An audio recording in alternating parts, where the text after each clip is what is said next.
I was sent this toilet bowl cleaner from a company called Active and ask you my opinion on it and make this short video about it. This is a 1-year supply, so you're going to get enough tablets to clean a toilet for a whole year.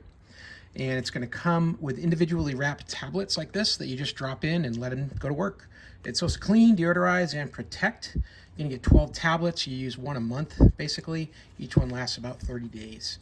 Got all kinds of information here to explain where it might be harmful if you're in contact with this thing, and then to keep it away from pets and children. And it also shows you exactly how to put that into the toilet bowl, and they're going to last for about 300 flushes, depending on the frequency of use of that given toilet. You'll see each one comes individually wrapped. There's a whole pack of them here. Each one is a small little tablet contained for individual use. So let's drop one into one of my toilets and we'll see how it works.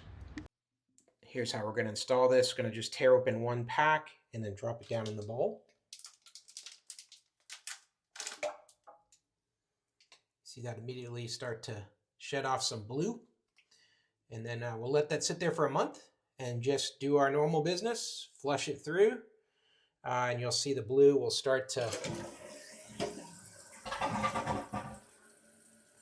circulate around into this tank and then populate into the toilet bowl to help clean and keep everything sanitary for another 30 days. So hey, I hope that was helpful. Learn a little bit more about this toilet bowl cleaner from Active. Hope this information has been useful to you, and as always, hope you have a great day.